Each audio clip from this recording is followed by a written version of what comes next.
Hi students, मैं हूं आपका मेंटोर नासिर यूसुफ। आज हम डिस्कस करेंगे 10th क्लास बायोलॉजी का first chapter, that is chapter number 10 and that is about gaseous exchange, या सिंपली से कहते हैं exchange of gases. Lecture start करने से पहले अगर आपने ये चैनल सब्सक्राइब नहीं किया तो काइंडली इसे सब्सक्राइब कर लें ताकि आने वाली वीडियोस आपको मिलती रहें और आप अपने कॉन्सेप्ट्स को क्लियर कर सकें। आज का लेक्चर स्टार्ट करते हैं जी। जैसे मैंने आपको बताया कि चैप्टर का नेम है गैसियस एक्सचेंज। इसमें हम डिस्कस करेंगे एक्सचेंज ऑफ गैसेस के कैसे ऑर्गेनिजम्स के अंदर एक्सचेंज ऑफ गैसेस का प्रोसेस होता है। इसके अंदर दो मेजर टॉपिक्स हम डिस्कस करेंगे कि कैसे एक्सचेंज ऑफ गैसेस का प्रोसेस होता है प्लांट्स में और कैसे ये प्रोसेस होता है एनिमल्स के अंदर। Each and every organism required energy. जितने भी ऑर्गेनिज्म इस अर्थ क्रस्ट पे रहते हैं उन्हें एनर्जी की जरूरत होती है, और वो एनर्जी कहाँ से हासिल करते हैं? From food by a process called as respiration. Every organism required बल्कि कांस्टेंट सप्लाई ऑफ एनर्जी। ठीक है जी, every organism required constant supply of energy for their survival. और रेस्पिरेशन के जरिए जो एनर्जी बनती है that is in the form of ATP. ये आप 9th क्लास में पढ़ के आ चुके हैं। आज हमने इस टॉपिक को रिलेट करना है इसके साथ ताकि आपकी बेहतर अंडरस्टैंडिंग हो सके। अब रेस्पिरेशन क्या है? It's an process in which the CH bonds of foods are broken down by oxidation and reduction and energy is released in the form of ATP। ये वो प्रोसेस है जिसमें फूड के अंदर जो CH bonds होते हैं उनकी ब्रेकडाउन होती है in the presence of oxygen, और उनसे आगे क्या रिलीज होता है? एटीपी रिलीज होती है। This is called as respiration. अब यहाँ बात हो रही है CH बॉन्ड्स की, तो ये आपने याद रखना है किन बॉन्ड्स की ब्रेकडाउन होती है ड्यूरिंग रेस्पिरेशन। इधर CH बॉन्ड्स की क्यों बात हो रही है? क्योंकि फूड जो है mostly it contain organic compounds. तो आपको पता है कि organic compounds are those that contain carbon and hydrogen. So this phenomena is called as respiration, या इसे कहते हैं सेलुलर रेस्पिरेशन। इसी प्रोसेस को सेलुलर रेस्पिरेशन भी कहते हैं। इसे क्यों सेलुलर रेस्पिरेशन कहते हैं? Because it occur at cell level. ये सेल्स में हो रही होती है। जितने भी सेल्स हैं उनमें इंडिविजुअली ये फिनोमेना हो रहा होता है। हर सेल के अंदर जो फूड के अंदर CH बॉन्ड्स हैं उनकी ब्रेकडाउन होती है और एनर्जी रिलीज होती है इन द फॉर्म ऑफ ATP। ठीक है जी। नेक्स्ट जो कंपोनेंट हमने डिस्कस करना है वो है itself definition of gaseous exchange. अब हमने रिलेट करना है इस टॉपिक को रेस्पिरेशन के साथ। अगर हम बात करें सिंपली गैसियस एक्सचेंज की, तो गैसियस एक्सचेंज क्या है? Simply it's an intake and given out. Intake of oxygen is called as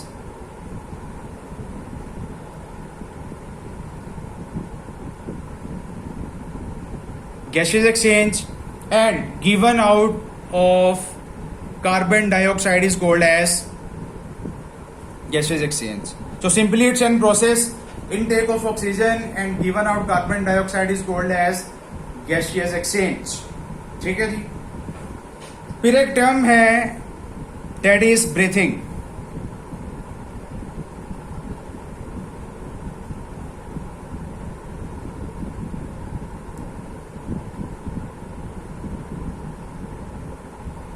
अब ब्रीथिंग क्या है?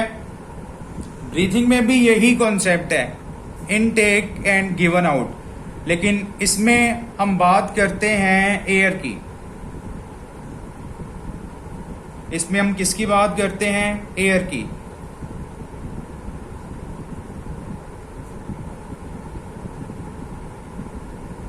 intake of air and given out air. Is called as simply breathing. लेकिन जो air body में आ रही होती है इसमें ऑक्सीजन होती है, और जो एयर बॉडी से बाहर जा रही होती है इसमें कार्बन डाइऑक्साइड होती है। That is the difference between gaseous exchange and breathing. अब दोनों में हमने बात की है ऑक्सीजन और कार्बन डाइऑक्साइड की, लेकिन इनमें फर्क क्या है? अगर हम बात करें गैसियस एक्सचेंज की तो इसमें हम डायरेक्ट बात कर रहे हैं intake of oxygen and given out carbon dioxide, लेकिन इसमें हम बात कर रहे हैं intake of air and given out air. जो एयर बॉडी में आ रही है उससे ऑक्सीजन को हासिल किया जाता है, और जो एयर बॉडी से बाहर जा रही है उसमें कार्बन डाइऑक्साइड होती है। बेसिकली ये फिनोमेना कैसे होता है? एवरी ऑर्गेनिज्म रिक्वायर्ड एनर्जी, और वो एनर्जी हासिल होती है फ्रॉम रेस्पिरेशन, और रेस्पिरेशन किसकी प्रेजेंस में होती है? ऑक्सीजन की प्रेजेंस में। ठीक है जी। सो इसका मतलब ये हुआ कि सेलुलर रेस्पिरेशन के लिए हमें क्या चाहिए? ऑक्सीजन चाहिए। और ये ऑक्सीजन कहाँ से आती है? ये ऑक्सीजन आती है फ्रॉम इन्वायरमेंट। अब ये एक बेसिक थीम आपने अंडरस्टैंड करना है।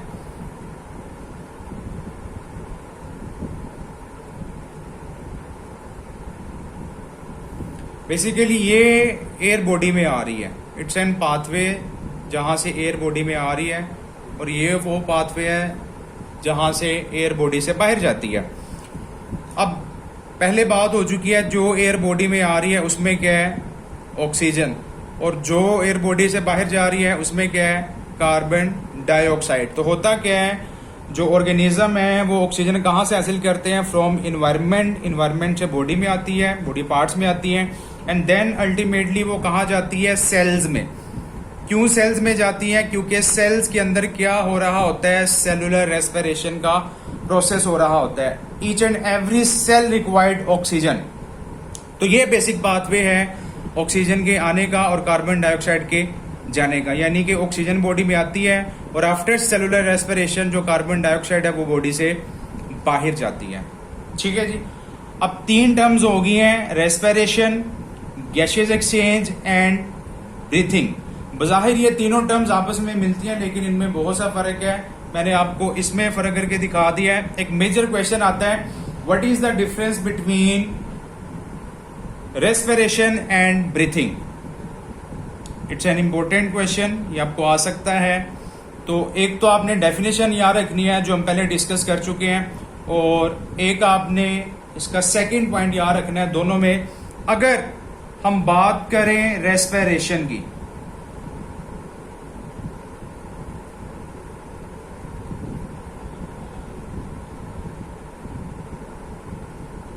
तो it's an both biochemical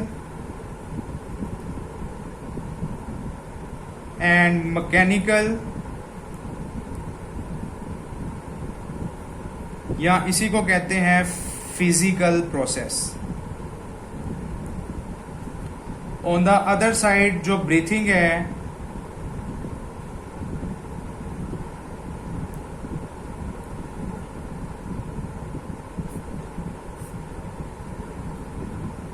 it's an only mechanical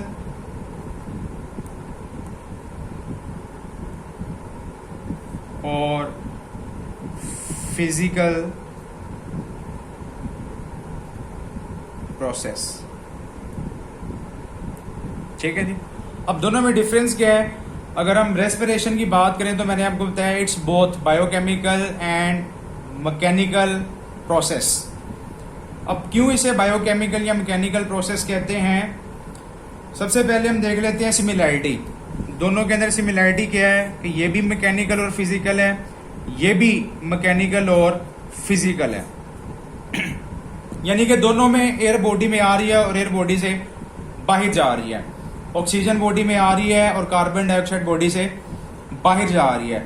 लेकिन फर्क कहाँ आता है? Respiration is an purely chemical process, या जिसे कहते हैं बायोकेमिकल प्रोसेस, क्योंकि इसमें बकायदा एक केमिकल प्रोसेस हो रहा होता है। लेकिन ब्रीथिंग के अंदर कोई ऐसा केमिकल रिएक्शन नहीं होता, जिसकी वजह से सिर्फ और सिर्फ ये क्या है? मैकेनिकल और फिजिकल प्रोसेस है। ठीक है जी। अब कौन सा केमिकल रिएक्शन होता है हम डिस्कस कर लेते हैं।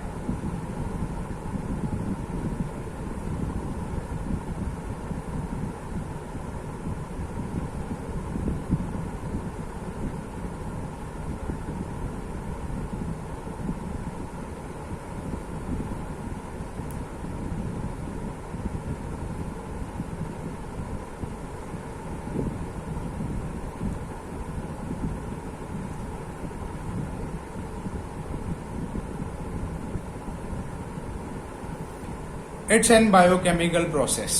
ठीक है जी, ये जो मैंने आपको रिएक्शन दिखाया है, it's an reaction of respiration या सिंपली सेलुलर रेस्पिरेशन।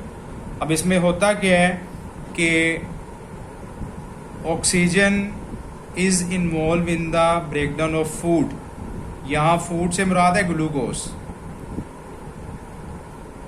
और ये इसके अंदर जो CH बॉन्ड्स होते हैं इनकी ब्रेकडाउन होती है, और इससे क्या रिलीज होता है, एनर्जी, जो अभी हमने ये डिस्कस की थी, इन द फॉर्म ऑफ ATP। और साथ क्या प्रोड्यूस होता है, कार्बन डाइऑक्साइड एंड वाटर। ये एक कंप्लीट केमिकल प्रोसेस और इक्वेशन है फॉर रेस्पिरेशन या सेलुलर रेस्पिरेशन। अब इसकी वजह से हम इस प्रोसेस को कहते हैं कि it's an biochemical process. Hope so you got it. Next हम डिस्कस करेंगे how gaseous exchange takes place in plants.